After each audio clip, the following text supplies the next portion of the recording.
প্রভু যিশুর নামে আমি আপনাদের সবাইকে স্বাগতম জানাতে চাই। আমি আপনাদের একটা সহজ প্রশ্ন করতে চাই। আপনি কি কখনো অন্য কাউকে নিজের গাড়ি চালাতে দিয়েছেন?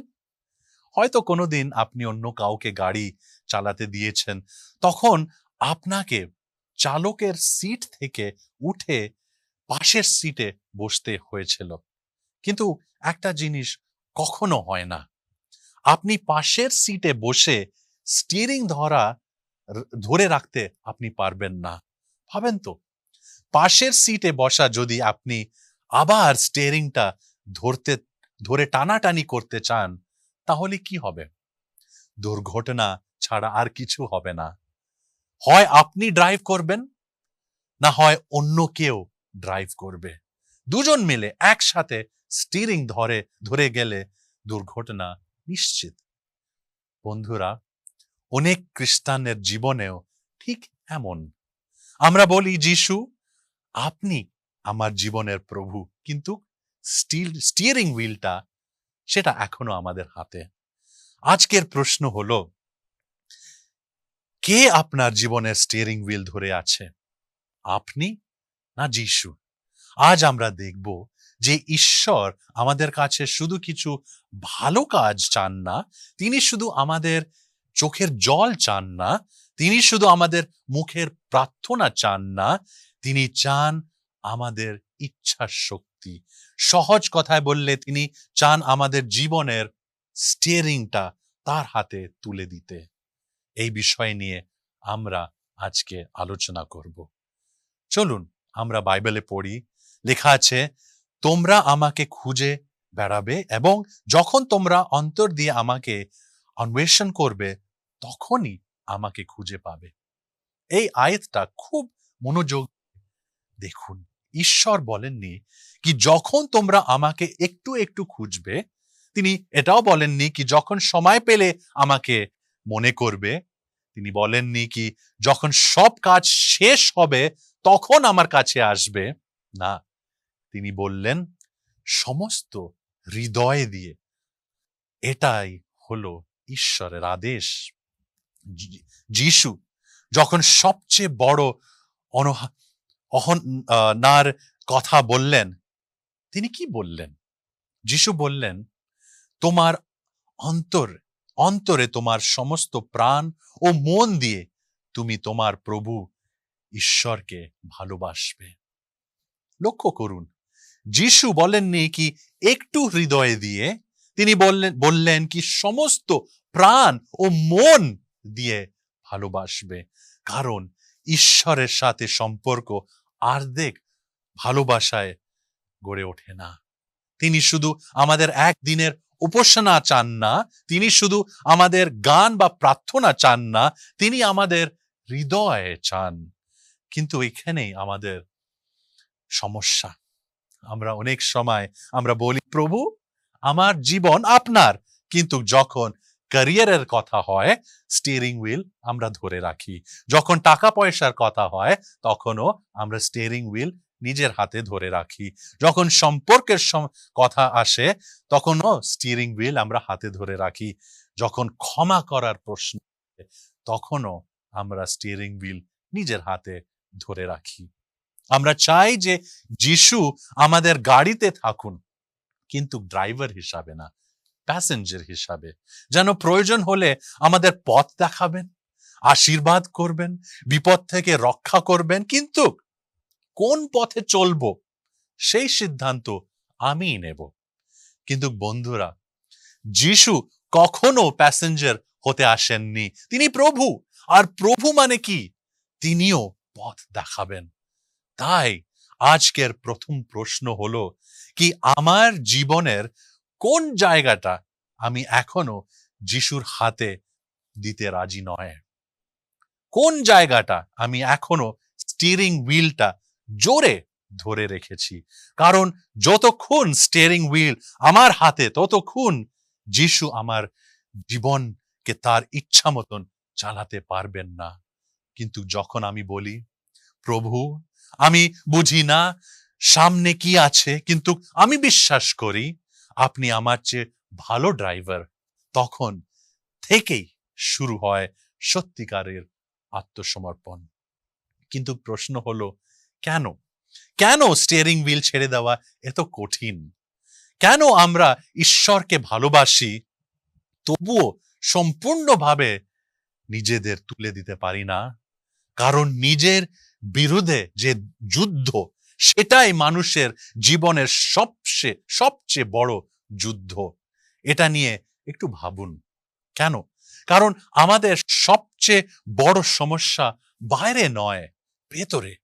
আমাদের নিজের মন সবসময় আমাদের বলতে চায়, আমি নিজেই ঠিক করব, আমি জানি আমার জন্য কি ভালো, আমি আমার মতোই চলবো। এই সব কিছুর শুরু ইডেনের বাগানে। শয়তান হবার মনে একটা সন্দেহ তুলে দিয়েছিল, যেন ঈশ্বরকে বাদ দিয়ে মানুষ নিজেরাই নিজেদের জীবনে সিদ্ধান্ত নিতে পারে। অর্থাৎ ঈশ্বরকে স্টিয়ারিং থেকে সরিয়ে দাও, তোমরাই ড্রাইভার হয়ে যাও। আর সেই দিন থেকেই মানুষের সমস্যা শুরু হলো। আজও পাপের মূল শুধু মিথ্যা বলা না, চুরি করা না, বা অন্য কোনো কাজ নয়। পাপের মূল হলো আমি আমার জীবনের ড্রাইভার। তাই যিশু যখন আমাদের ডাকে, তিনি প্রথমে আমাদের ব্যবহার বদলাতে চান না আর বলেন না, তিনি প্রথমে স্টিয়ারিং হুইলটা চান। কারণ চালক বদলে গেলে পথও বদলে যাবে। বন্ধুরা, সমস্যা গাড়িতে নয়, সমস্যা স্টিয়ারিং কার হাতে আছে সেটা। যতক্ষণ ভুল হাতে স্টিয়ারিং থাকবে, ততক্ষণ গাড়ি ভুল পথেই যাবে। কিন্তু স্টিয়ারিং যখন ঠিক হাতে চলে আসবে, তখন গাড়িও ঠিক গন্তব্যের দিকে চলতে শুরু করবে। তেমনি ঈশ্বর প্রথমে আমাদের হৃদয়ের ড্রাইভার হতে চান, তখন তিনি ধীরে ধীরে আমাদের চিন্তা বদলান, আমাদের কথা বদলান, আমাদের অভ্যাস বদলান, আমাদের চরিত্র বদলান। তাই ঈশ্বর প্রথমে আমাদের কাজ বদলাতে আসেননি, তিনি আমাদের হৃদয় বদলাতে এসেছেন। আর সেই পরিবর্তন শুরু হয় একটা সিদ্ধান্ত নিয়ে, প্রভু, আজ থেকে আমার জীবনের স্টিয়ারিং আপনার হাতে। কিন্তু এখানে অনেকের মনে একটা প্রশ্ন আসে, যদি আমি স্টিয়ারিং হুইল যিশুর হাতে দেই, তাহলে কি আমার স্বাধীনতা থাকবে না? ঈশ্বর কি আমাকে জোর করে তার ইচ্ছা মেনে চলাবেন? এটা খুব গুরুত্বপূর্ণ প্রশ্ন। বাইবেল উত্তর দেয় কি ঈশ্বর কখনো কারোর ইচ্ছার বিরুদ্ধে কাজ করেন না। তিনি ভালোবাসার মাধ্যমেই আমাদের আহ্বান করেন। এই বিষয়টায় আমরা এখন দেখব কি বন্ধুরা, অনেক মানুষ মনে করে কি যদি আমি সম্পূর্ণভাবে ঈশ্বরের কাছে আত্মসমর্পণ করি, তাহলে হয়তো আমার স্বাধীনতা হারিয়ে যাবে। কিন্তু বাইবেল কি বলে? যিশায়ের পুস্তক 1:18 প্রভু বলেন, এই সব বিষয়গুলি নিয়ে বিচার বিবেচনা আলাপ আলোচনা করা যাক। একটু লক্ষ্য করুন, ঈশ্বর বলেননি কি আমি তোমাকে জোর করে মানাবো। তিনি বললেন, এসো আমরা কথা বলি। এটাই আমাদের ঈশ্বর। তিনি ভালোবাসেন, তিনি বোঝান, তিনি আহ্বান করেন, তিনি কখনো কখনো জোর করেন না। ঈশ্বর এমন কোনো উপাসনা গ্রহণ করে না যা ইচ্ছার বিরুদ্ধে দেওয়া হয়। কেন? কারণ ভালোবাসা কখনো জোর করে হয় না। ধরে নিন, একজন বাবা তার ছেলেকে বলল, আজ থেকে প্রতিদিন আমাকে বলবে, বাবা আমি তোমাকে ভালোবাসি, আর না বললে শাস্তি পাবে। বলুন তো, ওই কথাগুলো কি সত্যিকারের ভালোবাসা? না, সেইগুলো শুধু ভয় থেকে বলা কথা। আর ভয় থেকে বের হওয়া অনুগত ভালোবাসা নয়। ঈশ্বর রোবট তৈরি করতে চান না, তিনি ছেলে মেয়ে চান। তিনি এমন মানুষ চান যারা নিজেদের ইচ্ছায় বলে কি প্রভু আমি আপনাকে ভালোবাসি, তাই আমি আপনার পথে চলতে চাই। এবার শুরু সে গাড়ির কথা আবার মনে করি। ধরে নিন আপনি এমন একজনকে গাড়ি চালাতে দিয়েছেন যার উপর আপনার পুরো ভরসা আছে। সে কি এসে আপনার হাত থেকে স্টিয়ারিং হুইলটা কেড়ে নেবে? না, তিনি অপেক্ষা করবেন যতক্ষণ না আপনি নিজের হাতে স্টিয়ারিং হুইলটা তার হাতে তুলে দেন। যিশুও ঠিক তেমনি, তিনি আপনার হৃদয়ের দরজায় এসে আহ্বান জানাচ্ছেন, কিন্তু তিনি কখনো দরজা ভেঙে ভেতরে আসবেন না, স্টিয়ারিং ছিনিয়েও নেবেন না, কারণ তিনি জানেন জোর করে পাওয়া অনুগত কখনো সত্যিকারের অনুগত নয়। তাই আজ প্রশ্ন হলো কি যিশু কি এখনো অপেক্ষা করছেন আমার জন্য? হয়তো বছরের পর বছর তিনি আপনার জীবনের দরজায় দাঁড়িয়ে আছেন, বারবার বলছেন আমাকে বিশ্বাস করো, স্টিয়ারিং হুইল আমার হাতে দিয়ে দাও, কিন্তু আমরা বলছি প্রভু একটু আরো পরে, এখনো নিজেই আমি চালাবো। বন্ধুরা, যিশু কখনো জোর করবেন না, কিন্তু যতদিন আমরা স্টিয়ারিং হুইল ধরে রাখবো ততদিন আমাদের জীবনের দায়িত্ব আমাদের হাতে।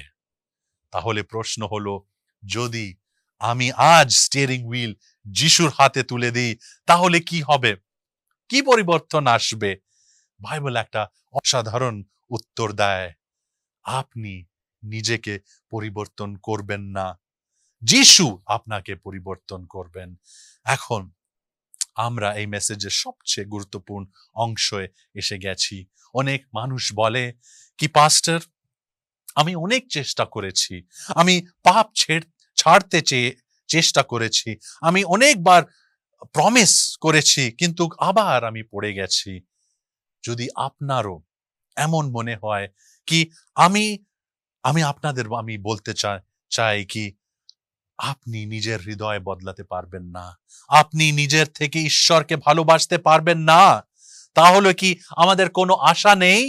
আছে, কারণ তিনি সাথে সাথে আরো একটা কথা বলেছেন, কিন্তু আপনি সিদ্ধান্ত নিতে পারবেন, আপনি সিদ্ধান্ত নিতে পারবেন যে আপনি ঈশ্বরকে সেবা করবেন। এই দুটি বাক্যের মধ্যে পুরো গসপেল লুকিয়ে আছে। আপনি হৃদয়ে বদলাতে পারবেন না, কিন্তু আপনি সিদ্ধান্ত নিতে পারবেন। আপনি নতুন মন তৈরি করতে পারবেন না, কিন্তু আপনি বলতে পারবেন কি প্রভু আজ থেকে আমি আপনার। এখানেই অনেক খ্রিস্টানরা ভুল করে, তারা মনে করে আগে আমি বদলাবো, আগে সব পাপ ছাড়বো, আগে নিজেকে বদলাবো, তারপর যিশুর কাছে যাব। কিন্তু এটা হলো হসপিটালে যাওয়ার আগে নিজেকে সুস্থ করার চেষ্টা। ডক্টরের কাছে কারা যায়? যারা অসুস্থ। যিশুর কাছে কারা আসে? যারা পাপী, যারা দুর্বল, যারা ভাঙা, যারা বলে প্রভু আমি আর পারছি না। আর যিশু বললেন তুমি স্টিয়ারিং হুইলটা আমার হাতে দাও, বাকি কাজ আমি করব। বাইবেল বলে হ্যাঁ, ঈশ্বর তোমাদের মধ্যে কাজ করছেন, ঈশ্বরের শক্তির সাহায্যে তোমরা সেই সব কাজ করো যা ঈশ্বরকে সন্তুষ্ট করে। লক্ষ্য করুন, আগে ঈশ্বর কাজ করেন, তারপর আমাদের জীবন বদলাতে থাকে। তাই খ্রিস্টানিটি মানে নিজেকে জোর করে বদলানো নয়, খ্রিস্টানিটির মানে হলো নিজেকে যিশুর হাতে তুলে দেওয়া। যখন স্টিয়ারিং তার হাতে চলে যায় তখন তিনি আমাদের জীবনের পথ বদলে দেন। যে মানুষ আগে ক্ষমা করতে পারতো না সে ক্ষমা করতে শেখে, যে মানুষ আগে মিথ্যা বলতো সে এখন সত্য বলতে শেখে, যে মানুষ আগে পাপকে ভালোবাসতো সে ধীরে ধীরে ধার্মিকতাকে ভালোবাসতে শুরু করে। এটা কি নিজের শক্তি দিয়ে হয়েছে? না, এটা ড্রাইভার বদলে দেওয়ার ফল। তাই বন্ধুরা, আজ প্রশ্ন এটা নয় কি আমি কি নিজেকে বদলাতে পারবো, আজকের প্রশ্ন হলো আমি কি স্টিয়ারিং হুইলটা যিশুর হাতে দিতে রাজি? কারণ স্টিয়ারিং হুইল যখন তার হাতে যায় তখন পরিবর্তন তার হাতে শুরু হয়। কিন্তু একটা প্রশ্ন এখনো বাকি আছে, যদি আমি সবকিছুই যিশুর হাতে তুলে দেই তাহলে আমি কি হারাবো, নাকি আমি আসলে কিছু পাবো? মেসেজের শেষ অংশে আমরা সেটাই দেখব। বন্ধুরা, উপদেশ শেষ করার আগে আমি আপনাদের একটা শেষ প্রশ্ন করতে চাই। অনেক মানুষেরা মনে করে কি যদি আমি সম্পূর্ণভাবে যিশুর কাছে আত্মসমর্পণ করি তাহলে অনেক কিছু চলে যাবে আমার জীবন থেকে, খুব বেশি ত্যাগ স্বীকার করতে হবে, খুব বেশি হারাতে হবে। কিন্তু একটা অসাধারণ প্রশ্ন, আমরা আসলে কি ছেড়ে দিচ্ছি? উত্তর হলো একটা পাপে দূষিত হৃদয় যা যিশু পরিষ্কার করতে চান সেটা আমরা ছেড়ে দিচ্ছি। একটু ভাবুন, যদি একটা ছোট ছেলে হাতে ভাঙা কাচের টুকরো ধরে রাখে আর তার বাবা বলে, এটা আমাকে দাও, আমি তোমাকে এর বদলে একটা নতুন খেলনা দেব। ছেলেটা হয়তো কাঁদতে কাঁদতে বলে, না, এটা আমার। কিন্তু বাবা জানে ওই ভাঙা কাঁচ তার হাতকে কেটে দেবে, তাই তিনি ওটা নিয়ে নিতে চান। ছেলেকে কষ্ট দিতে নয়, ছেলেকে রক্ষা করতে।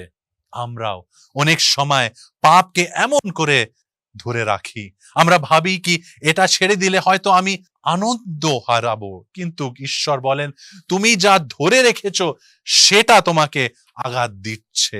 আমার হাতে দাও, আমি তোমাকে তার চেয়ে অনেক ভালো কিছু দেব। যিশু কখনো আমাদের আনন্দ কেড়ে নিতে আসেননি, তিনি সত্যিকারের আনন্দ দিতে এসেছেন। তিনি আমাদের স্বাধীনতা কেড়ে নিতে আমাদের আসেননি, তিনি পাপের দুঃসত্য থেকে মুক্ত করতে এসেছেন। তিনি আমাদের জন্য আমার জীবন ছোট করতে আসেননি, তিনি বললেন আমি এসেছি যাতে তারা জীবন পায় এবং পরিপূর্ণভাবে পায়। তাই আজকের সবচেয়ে গুরুত্বপূর্ণ প্রশ্ন হলো না কি আমি কি হারাবো, প্রশ্ন হলো যদি আমি স্টিয়ারিং হুইল নিজের হাত থেকে ধরে রাখি তাহলে আমি কি হারাবো? হয়তো ঈশ্বরের শান্তি, হয়তো তার পরিচালনা, হয়তো তার আশীর্বাদ, হয়তো সেই জীবন যা তিনি আমার আর আপনার জন্য পরিকল্পনা করে রেখেছিলেন। বন্ধুরা, মেসেজের শুরুতে আমরা একটা গাড়ির কথা বলেছিলাম, প্যাসেঞ্জার সিটে বসে স্টিয়ারিং হুইল ধরে রাখা যাওয়া যায় না। আর আজ যিশু আপনার পাশে দাঁড়িয়ে আছেন, তিনি জোর করছেন না, তিনি স্টিয়ারিং হুইল ছিনে নিচ্ছেন না, তিনি শুধু ভালোবাসার সাথে বলছেন আমাকে বিশ্বাস করো, স্টিয়ারিং হুইলটা আমার হাতে দিয়ে দাও। হয়তো আপনি অনেক দিন ধরে নিজের জীবন চালাতে চেষ্টা করেছেন, হয়তো ক্লান্ত হয়ে গেছেন, হয়তো ভুল রাস্তায় চলে গেছেন। আজ যিশু বলেন এবার আমাকে ড্রাইভ করতে দাও। আজকের এই মুহূর্তে আপনি কি মন থেকে এটা বলতে পারেন, প্রভু যিশু, আজ থেকে আমার জীবনের স্টিয়ারিং হুইল আপনার হাতে, আপনি যেখানে নিয়ে যাবেন আমি সেখানেই যাব, আমার ইচ্ছা নয় আপনার ইচ্ছা আমার জীবনে পূর্ণ হোক। প্রভু করুন আমাদের প্রত্যেকের জীবনের স্টিয়ারিং যেন সব সময় তার হাতে থাকে, তার শান্তি, তার জ্ঞান, তার ভালোবাসা যেন আপনাদের সবার জীবনে পরিপূর্ণ করে। এটাই আমার আশা। আমেন।